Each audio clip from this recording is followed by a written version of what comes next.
যারা আচরণবিধি লঙ্ঘন করতেছেন তাদেরকে এক্সট্রা বেনিফিট দিচ্ছেন, যে মশা মারতে আপনি কেন কামান দাগাতে চাচ্ছেন।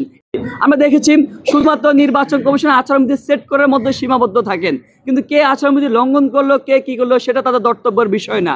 আমরা বারবার করে কনসার্ন জানাচ্ছি, দাবি জানাচ্ছি, কিন্তু সেটা কোনোভাবে আমল নিচ্ছে না। বরং আমরা দেখতেছি যারা আচরণবিধি লঙ্ঘন করতেছেন তাদেরকে এক্সট্রা বেনিফিট দিচ্ছেন।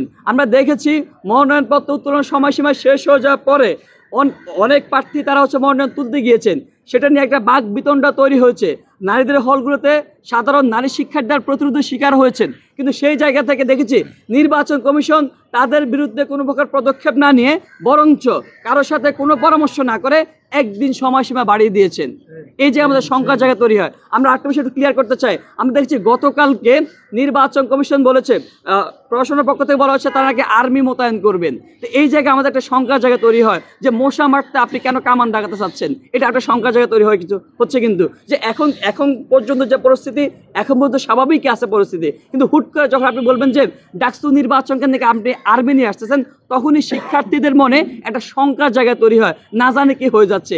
এই যে আপনি নতুন করে শঙ্কার জায়গা তৈরি করতেছেন, আপনার প্রতি আস্থাহীনতা বারবার করে আরো বেড়ে যাচ্ছে। আপনার একটা বিষয় দেখেন, শিক্ষার্থীরা একই সাথে দেখতেছেন যখন কোনো প্রার্থী আপনি যে সেট করা যে নীতিমালা সেটা লঙ্ঘন করতেছেন, কিন্তু বিনিময়ে আপনি বিপরীতে আপনি কোনো পদক্ষেপ নিচ্ছেন না, আপনার প্রতি আস্থাহীনতা আরও বাড়তেছে। এই জায়গাটা আমি এনশিওর করতে চাই। আর একটা বিষয় আমরা একটু সর্বশেষভাবে বলতে চাই, বারবার করে বলে আসতেছি অনেক বছর পরে ডাকসু নির্বাচন হচ্ছে।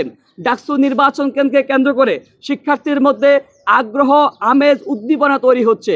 শিক্ষার্থীরা চায় যে বিগত বছরগুলোতে যেভাবে তারা প্রতিনিধিত্বহীনতার কারণে তারা যে নানান সমস্যা সংকটের সম্মুখীন হয়েছেন, তাদের সুযোগ সুবিধার জায়গাটা, স্বার্থের জায়গাটা সমুন্নত হয় না। তারা চায় এবারও প্রতিনিধি নির্বাচিত হোক, তবে তারা যাচাই বাছাই করে বুঝে শুনে তাদের প্রতিনিধি নির্বাচিত করুক।